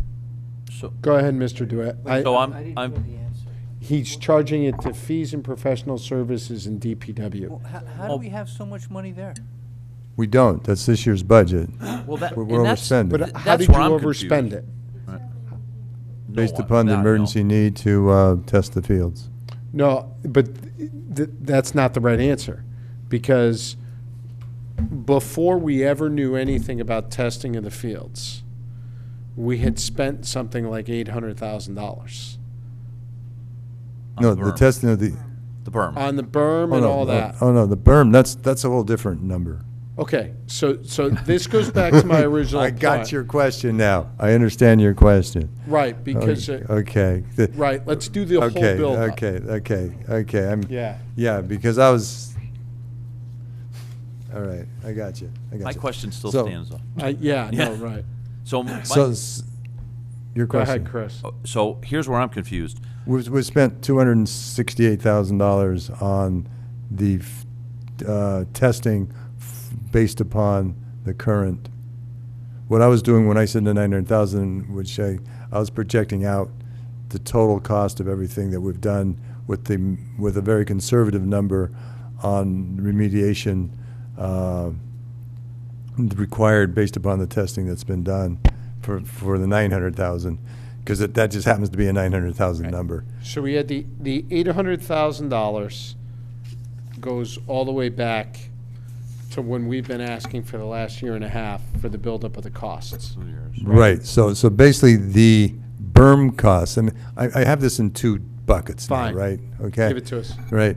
The berm costs, which is the legal cost, the soil testing, remediation, the equipment rental, when they were building the firm, the fuel, the erosion, the landscaping, the labor costs, not an incremental cost, but the labor costs of our DPW employees and conservation employees that worked on that. The total that was spent which was the last time where the burn was completed, September 24. Well, I forget what that day was. That was as of 6/30/18. Was $787,000. Okay. Okay. The only costs relating to that activity subsequent to, or in this fiscal year, subsequent to 6/30/18. Legal costs, The legal costs, which is how much? which is a total of $147,000. 147. So that would mean you take this 787 plus the 147 You get 933,644. and 933, and that number is not part of our discussion right now. Correct. Okay, so you're at 933, and then what you're saying is on top of the 933, you want to set aside, as of right now, 1.5 million, which relates to testing and remediation. Testing that's been done, future testing to be done, and anticipated remediation. Okay, so that means that what have we spent to date on testing? You threw out a 200 and some odd, and I think that's the right number, 200. Yeah, it's I think all in what we spent is like 288,000. So we've had $288,000, which is testing, of which testing is ongoing, so that number will grow a little bit, right? Right, we've tested 41 areas. Right, so we got to test another 20 There's at another least. 20 that have been offered that I think the first selectman is intending to test all of those. But the process will be Teagan Bond will come in, we'll sit Oh, I down, understand. go through it. Yeah. got Okay, it. so what I'm going to say, this is cocktail napkin math, just so that we're on the same page, right? That brings the total testing amount, if you say it was 288 to do 41, we're going to do 60. Let's say it's another 144, that brings it to $332,000 for testing. Right. Rough number. Correct. Right? Which means you're saying that in this estimate, we would put aside another about 1.2 million for remediation efforts. Yeah, that's a real conservative number. Tended to be a real conservative number. Well, we don't anyway. know yet. Exactly. Right. And then, so if we were to do your first stanza here, that is specifically putting aside $1.5 million for testing and remediation. Right, and oversight and confirmatory sampling and. Yeah, understood. Yeah. Right. So essentially, we're saying that this will be, right now, if we approve this, it's kind of $2.4 million all in cost. And okay, fine, I'll take it's a conservative number. I got it. But that's what you're saying is it's like 2.4 That's million. what I'm recommending as the CFO to put aside. Yes, sir. Right. And then the additional $2 million is available if we go over that amount because we're putting it in debt service. Correct. And we can pull that out like we've had to do in the past, or we can use it for other items. That additional $2 million has to go to the RTM because we're adjusting revenue. Correct. And if they decide not to adjust that, then it flows through directly to surplus. Correct. Now, with respect to an earlier question that Mr. Brown asked, how does this impact our fund balance, our expense percent? So just to go through, I'm going to give you 4 numbers, and I apologize, I should have taken copies of this document, but I did not get to do that. If our June 30 fiscal year 18, June 30, 2018, our budgetary fund balance percent was 10, you might want to write these numbers down, you might not, so you keep track, 10.88%. If we allow It's fund balance. the entire 700,000, whatever the number is, 713,000, whatever it is, 7,013,000 to go to the bottom line, allocate nothing, that will increase our fund balance percentage to 12.94. Which is higher than we want to be. Which is what It's actually, I think, higher than our range, right? Yeah. our range, is 12. Our range is 12. So I believe that's the case. But Bob, See the- what you're proposing here says, just bear with me here. if- We've got $7 million. Right, so I got 2 more numbers for you. Hang on, $7 Gotcha. million. You're saying put 3.5 million aside and let 3.5 million drop to the surplus. Pretty much, right. If you do that, the number is 11.65, less than decimal 65. Okay. If you throw another million on there, you want to put another million in the debt service fund, it would be 11.28. And if you wanted to put another million on top, i.e. a total of 5.5 million, it'd be 10.92. All right. So your proposal as a CFO is to go with this, which puts 1.5 to the side, puts $2 million into debt service, that has to go to the RTM, leaves 3.5 to go to the bottom line, which increases our surplus to 11.668. 6.8. 6.5, I apologize. Why is 1.5 the right number? Well, why is 1.5 the right number is what, and Mr. Carey can speak to this as well, or better, actually. You know, we know we've spent the 288,000. We know that we're going to do some remediation. Conservatively addressing that remediation potential, the maximum remediation schedule comes up to a remediation number of about $500,000. How do we know that?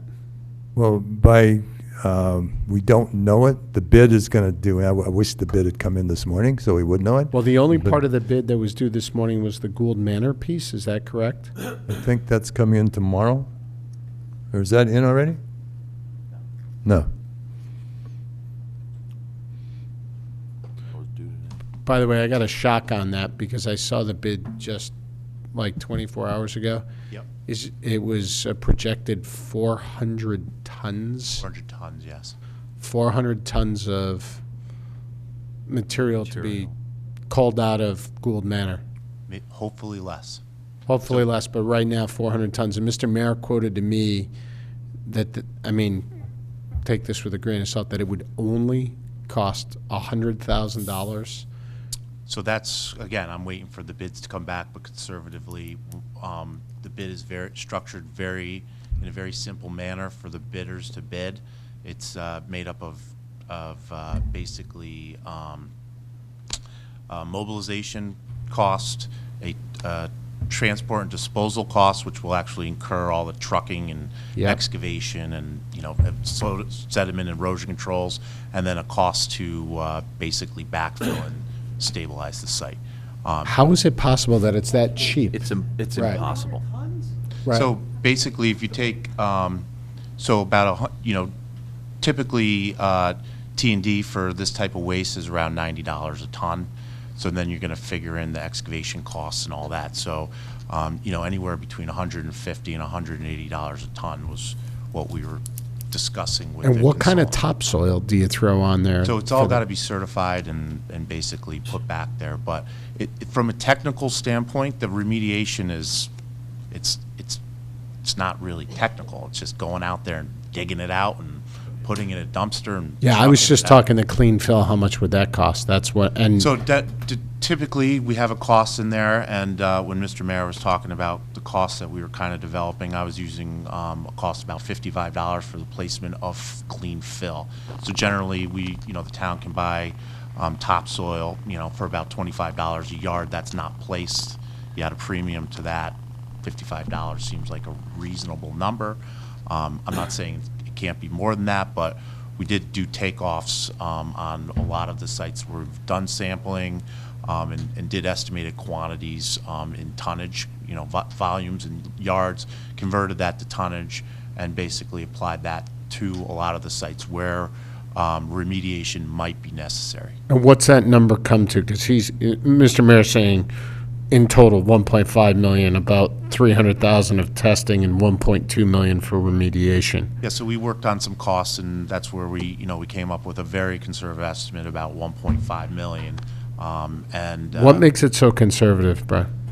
So I used very high numbers for the T&D costs for basically transport and disposal. I was using a number of 180. I'm hoping the numbers come, down much more than that, and then hopefully the goal is to kind of maybe slingshot some of these other areas that we know need immediate remediation from this contract and maybe do them under a change order rather than go back and have to rebid them on each individual sites.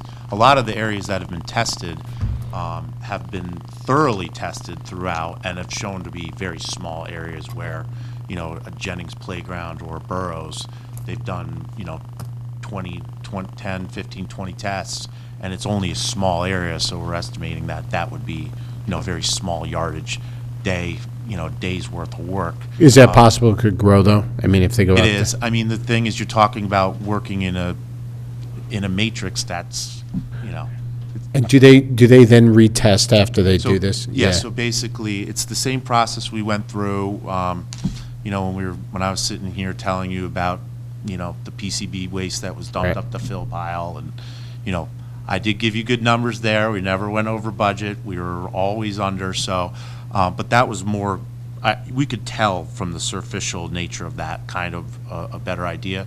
We have done extensive testing, but until we start digging it and basically confirmatory sampling, we won't know what the total tonnage is. We're not sure yet, and we're not sure yet that we have all the locations, though, right?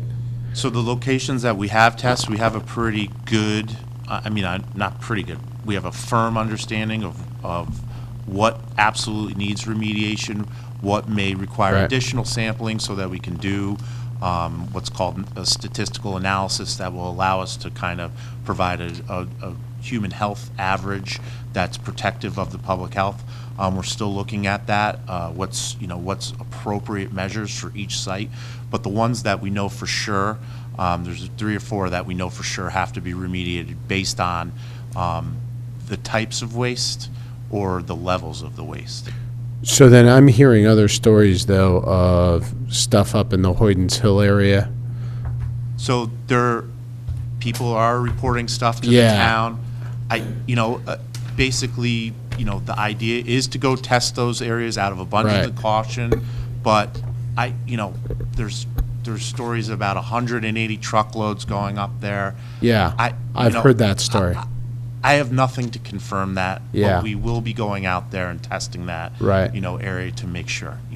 I do have my own reservations about testing a shooting range, knowing that there Right. are, obviously historical impacts to a shooting range Right. or adjacent Understand to a 1800 dairy barn that they used to, I understand what you're saying. And there are impacts that we're seeing on all the sites that we tested through Board of Ed and the Julian issue, that the Julian areas and the non-Julian areas are coming back with the same levels. Are you confident, and this might be an unfair question, I'm going to ask it anyway, and you just tell me.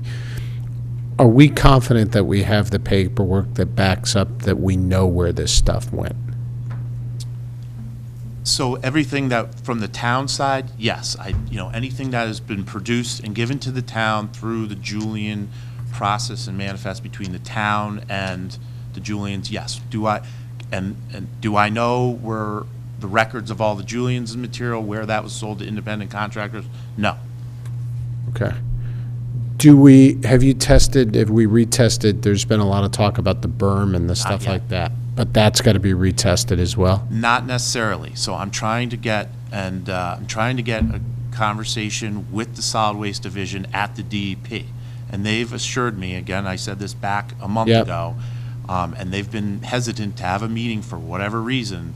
They've said, we don't think there's an issue. I said, flat blank, are you going to make us go remove that berm? They said, no. So I don't see them, going back in there and trying to, make us retest that area.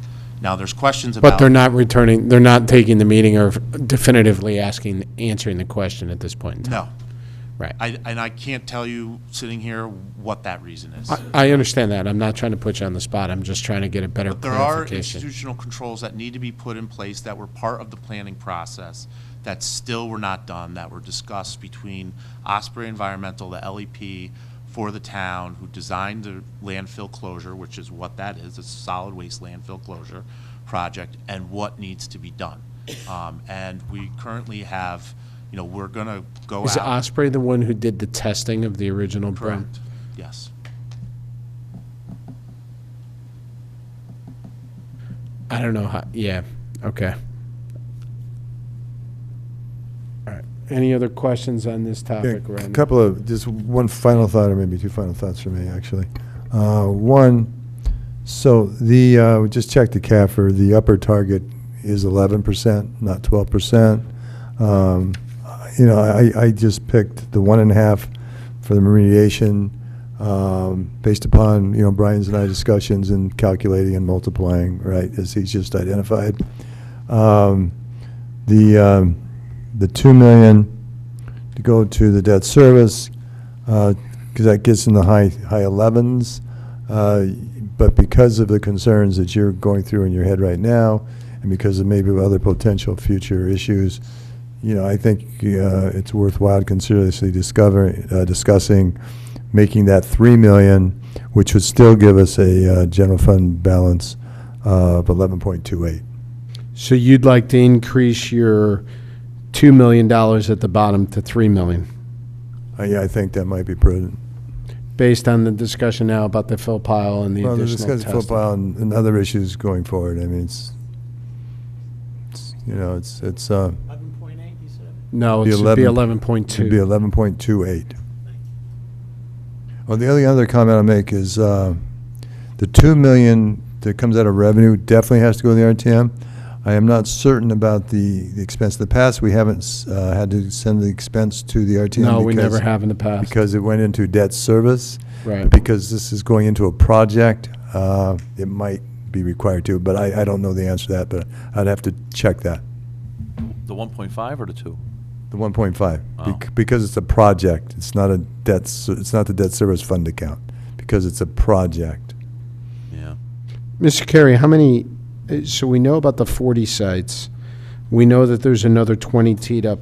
What's the, and maybe you're not the right person, I don't know. What's the volume of calls we're getting reporting, hey, I'm worried about this site, I'm worried about that site? Like is it a trickle? Is it a couple? So that would be a question for Sands, but I think it's, as the data, and again, we all talk about this, obviously, we're handling Right. different aspects of the issue. But as the data has come out and, we've released, the Department of Public Health has gotten involved and said, it's not, it's not toxic, it's not harmful to human health. It's gotten less and less. Okay, but we still have others above the 20 that are currently on the docket. So those are sites that are being brought forward through either the police Understand. department or reported to the town, and the town is doing its due diligence to go through all the sites that are being reported and look at them in a manner that, we will respond to them appropriately. Questions, comments, concerns? So, Mr. Mayor, what would your adjustment be? Go ahead, Mr. Brown. Just on these lines, like, let me just be specific. 450,000 decreased library, right, Mr. Mayor? I'm sorry, what? 450,000 decreased library. What exactly are we saying here? We're going to decrease their budget? What? Budget. These are budget. So we're going to the library and we're saying we're No. taking. No, this is- what are we No, doing? this is in 19, so they have 450 in $450,000 surplus. left? This Yeah. is what they didn't Yeah. pay. So, because that was, So what didn't they spend this on? I think it was Some of it's personnel. in vacancies as well. it's all in personnel, because that's what I was going to ask. Right, and that's where the favorability of the 1.9 for, If on we the approve expense this, side it'll came from. virtually erase all of the vacancy savings that you spoke about later, correct? The vacancy Between savings the on the DPW summary is like 607, 1.9. right? Between the 607 DPW and these 3 line items, you pretty much erase all of the savings from vacancies. Yes. If it adds up to That- 1.9. yeah, it's, yeah. That's up to 1.5. Okay. Are all of these vacancies just vacant because we can't fill the jobs, or are they literally, like, don't fill these positions administratively? I believe right now there's only about 4 or 5 vacancies in the whole town. from Chris, what it's I've kind been of told. what we talked about earlier. There was a time at the beginning of the last fiscal year where they did hold positions open. Once it became clear that we didn't have as many issues with the state or whatever, they released those positions and filled them, but then they had the normal churn and backfill, so it was all the savings. But $400,000 of personnel vacancies doesn't feel to me like it was, feels like none of those vacancies were filled. And that's a lot based on the size of that budget. I don't have it in front of me. The $1.5 million budget for payroll, For where? for library, I'm just talking about library. 400,000 out of 1.5 is a third. That seems like That's a huge. lot. Could also be at what time the people either leave the position. A lot of it's churn. It's not true vacancy number, it's, we had a budgeted number in there, the person left, and then we hire someone at a lower. So it's not necessarily But a third of the budget? a vacant position, it's, even in our accounts payable department, we had someone leave, someone came in at a lower step. So I guess the answer to my question was, there was a time in this fiscal year 19 where where the town was told, don't hire anybody because we're holding back money just in case, see what the state's going on. But the current state is, that's not true, correct? I don't think we ever had a don't hire anybody. I think we had a time when we were hiring people, we were making individual decisions on every position that opened up early in the year. But your second part of your comment, that's not true, is it correct? Right now, there are no holds. Okay. And if we do approve the 1.5, we will completely eliminate our budgeted contribution to surplus this year. No, that's not the way to look at it. I mean, no, because we're still dropping if you're still, what is the number? We're talking $7 million total combination of contribution to surplus, which is a budgeted item, budgeted savings, and revenue. The revenue piece of this is what, $4 million? Yeah, 4.2 million. 4.2 million. So that's the other way you can look at it. You can say that's all you're doing. You're taking the extra revenue. You're taking the $2 million that, I made in the fixed investment accounts, fixed asset investment accounts. We still would have, if you approve what's on that sheet of paper, you still have $3.5 million dropping to the bottom line. I get it. And if you add another million to that, which would be come out of the excess in grants, because that's got $1.1 million over, right? Then you'd still have $2.5 million dropping to the bottom line. And this will go to a new fund specifically for remediation. 1.5, yes, sir. The 1.5, not the 2, because that'll be Yeah. later. That's in reserve for The 2 later. or the 3, right. And who will have administrative privileges to write those checks? Who's going to own that budget? That,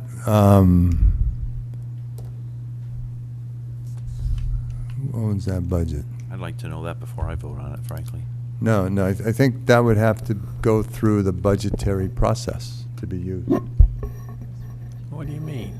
I don't think so. No, it wouldn't No, go you into have the fiscal year money. 20 budget. No, I mean, go through, well, I mean, budgetary process, I mean, has to go through the boards. I mean, No, I get it. If we approve it, and indeed the RTM has to approve it, well, then I guess the Board of Selectmen would have to approve it too, right?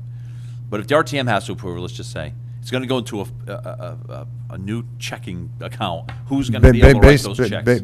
Well, no, it's not a checking account. Basically, it goes into the debt service fund account. I get it, but who's going to be able to authorize money out of that 1.5? That money would have to be budgeted to come out of that 1.5. The budget would have to go through the town bodies to come out of there. The only thing the town could do on its own, if you want to look at it from that perspective, the administration, is transfer it to the debt service account and then write a smaller check from debt service, but you wouldn't be able to purchase anything because you wouldn't have authorization. So what we're talking about is moving a new line item into the FY20 budget process? No, this is going to a capital fund, capital non-recurring fund. Am I not making sense to anyone else? Because kinda all I'm saying is, 1.5 we're in a is- segment, we're Where's going to it put money going? aside. Who's going to be able to? Okay, well, 1.5 million is going to go into the remediation fund. Right. So that's a new budgeted Who's going to be item. responsible for that and the allocation of that money? Well, you guys just would have allocated it. I know, but I want to know when he comes Who up, manages when he that, comes Bob? up and Is it says, you? I want I'm $200,000 to buy managing- something. No, You're not going to come say yes. no. It's like any other budgeted line item. In other words, Except this doesn't have a department associated with it. Well, I'm managing it. well, So Mr. Carey's going to be in charge of Okay. the 1.5 million.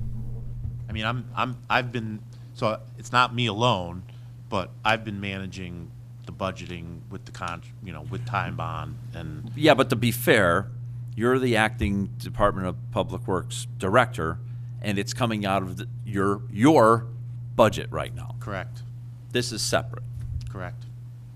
we'd create an account, and it gets, and that would require Mr. Carey is the person, and with sign off by his supervisor, Which is the first selectman. which is the first selectman. What does that mean? You have to prove it. Who has to approve it? First, there'd have to, if Mr. Carey says, I want to spend this much money on taking bond, then Mr. Tetro would have to approve that. Goes through the general purchasing. I mean, everything's being done on purchase order. For the bid and the remediation, that will be put on a contract, and purchase order will be issued for that. So, I mean, it's going through the process for procurement. Yeah, and we're beyond the, we spent $280,000 based on emergency basis. We're through that. That's over. Now everything has to. I'm surprised that didn't go back for the Board of Selectmen just for, I's dotted, T's crossed. I understand why, it happened so quickly in public safety and all that. I'm surprised that went back through the process, though. Sure, what are our... Yeah, Mary, go ahead. You might have been going to ask this. Yeah, question. but go right ahead. I was going to say do we have any other options through our budget or our books? That's exactly what I was, yeah. Like, can we set up a type of contingency account so it comes back to us so we see what's coming out? Or right. I just want to know the I possibilities. want more eyes on this. Yeah. You can put in a contingency account.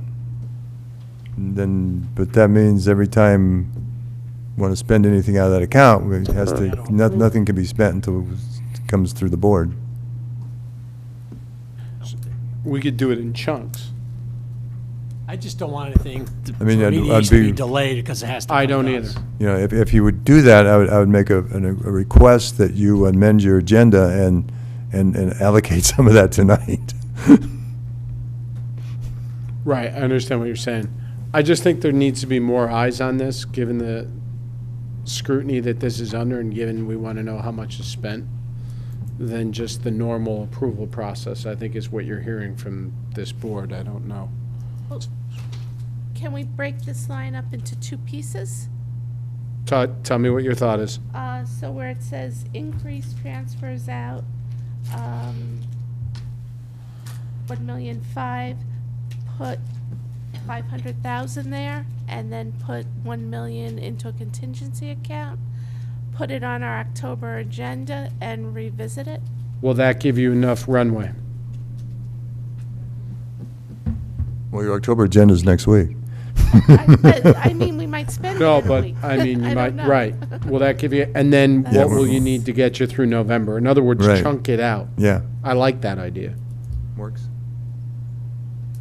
All right, so what we would do is take the 1.5, put 500,000 directly to the account, ask for a full accounting of that, put the other $1 million into the contingency account, and then each month, chunk it out as it's spent. Does it make sense? FY20 contingency. I mean, I'll I'm have the confused bid by this. numbers back tomorrow, and by next meeting, I'll be able Fine. to tell you what. So what contingency account? I'm confused. In Let's the put it in the 20? major, the big So contingency that's, account. well, then that's changing your budget for 20. I'm not sure how that's going to work. And we never spend out of contingency. It's always transfers out. So I Okay. would still need a place for the expenses to go. Right, well, what we would do is 20. we would transfer it from contingency back into this transfer account. Or what we could do is throw it into debt service and transfer it from debt service back into this to spend it. Yeah, I think what just- Caitlin is saying is, we do this to, like, I don't even want to bring it up, but the parking contingency, right? That's automatic when you're doing it through the budget, but, and that's a good thought Caitlin just had, doing it now might require a budget adjustment. What would which be is- the which is, difference if we didn't, what would be the difference if we threw this into debt service like we're doing the other 2 million? This is not revenue-based, this is expense-based, and based on past practice, that doesn't go before the RTM. Throw this into debt service. When you need it, you come and ask for it. We transfer it from debt service directly into the transfer out CNR. And what I would say is then I would ask Mrs. Leclerc to not only have us look at it, but to have the outside auditors as part of the review, look at all the bills that run through this account. So say that again. So you're Sure. saying you would move it over to the debt service Correct, fund, correct. like the 2 million. Correct. Because what I'm gonna do with that 2 million is, there's a transfer out, this is a general fund account, because I need to keep my general fund in balance, move it over to my debt service fund, like we did with paving last year. I believe it still needs RTM approval, but I could be wrong, because I saw something in the charter. But then you're saying every so often, take it out of debt service, transfer, approve its transfer back into, well, I don't know why, into this, you still want a capital non-recurring. Into whatever, capital non-recurring transfers out. This account that Mr. Mayor That is account I'm actually proposing. gonna transfer out into a true capital non-recurring understand. fund. I So this understand. is my means of getting it there. I understand, And then, so the 500 will be there to spend. right. And then you're saying the additional Million. incremental million, however you were gonna do it, would then get transferred over there periodically throughout the Right, year. and by the way, I'm not trying to make your life difficult. I don't care where the initial transfer is to. I'm just talking for Tom now, I'm not talking for the board. But I'm like Mrs. Leclerc, I think chunking this out and having a review is the right way to do this. So give you the 500, go forward, come back to us and say, we need the other 500, go forward, put it in the same account. Auditors review every bill that goes through that account, right? And then we do that, and we do it all the way to the 1.5. Because, here's the thing, let's say it goes over the 1.5, right? And you got to dip into this other 3 million. You're going to have this problem anyway, because you're going to have to pull it out of there and put it in the same account. So we're not creating any different cycle than what you're proposing right here. But if Goes over the we're, 1.5, that's fine. So, and then another question, so, not another question, but, so in the past, whenever we spent anything out of that debt service fund that we put in there, we've always done it through the budget process, so. So this wouldn't be through the budget This process, wouldn't be that's through, fair. this would not be through the budget process, so that would require a budget adjustment, I think. then you might as well put it in contingency, because that's gonna require a budget But change. where, what, contingency in Why 20? can't tell we, you why what. can't we put it in Yeah. contingency Can I and ask you a just, and question? just feed it to? Can I ask a question on this What about item? plans for 19? Do That's we the need to 20 do this, account. do we need to settle this tonight, or can you research what the most effective way to do it is Meeting Tuesday. with our auditors? We have a meeting Tuesday, we can vote on it Tuesday. That'll allow you time to go to adjust this schedule to $3 million. We can take this 1.5 and you know what we want to do. 500,000 available, Excellent idea, we'll do that, We're gonna get the numbers tomorrow. because we're going to get the numbers tomorrow, right? right. So Tuesday, come back to us with what the mechanics are. What we want is a separate account, separate tracking, and separate approval on these $500,000 trunks, and we want the auditors to review every bill that goes against whatever we use this for. Make sense? Understand. Everybody? Yeah. All right. So I'm going to propose that we, on this item, to hear, consider, and act upon a request from the Chief Fiscal Officer to approve transfers as of June 30th, 2019. I make a motion that we move this item to next week's meeting, the October 1st, October 2nd. Well, you approved half meeting. of them. Can we keep the Oh. one that you guys Keep already? the Yes, one, you 'cause that's approved for the budget. For the ones that are the additional proposed One funds side of the sheet transfer. you can use. Do I have a second to that motion? I'll take Mr. Matola. All in favor of that motion? All opposed? Aye. Mr. Carey, thank you very much. Thank for you. that. All right. This should be a simple one. I'm gonna propose this one. We already talked about this. So I'll make the motion and you guys can approve it or deny it. If you deny it, we got bigger issues. To hear, consider, and approve an independent audit review for up to $20,000 of the financial controls and processes related to DPW transactions. I make that motion. Do I have a second? I'll take Mr. Becker. All in favor of this motion? Opposed, abstentions, that motion carries. Can I ask as well that we put this item in the same fund as the 1.5 that we just talked about? The charges for that item should go against that 1.5. This should be all-inclusive, and part of this is that. Yes. Okay. We want a full accounting for this. Okay. The next item, I'm going to make a motion that we move item number 7 to here, consider, sure. Can I just ask some questions on the proposal for the 20,000? Because Phase 2 was noted, and I didn't see any details on Phase 2, what that involved. So they're And going to, I'm sorry, That's one question. And number 2, I understand the timing, because we had a discussion on this, that this is 2017 to 2019. Is Phase 2 looking earlier? Is that what the Phase 2 was?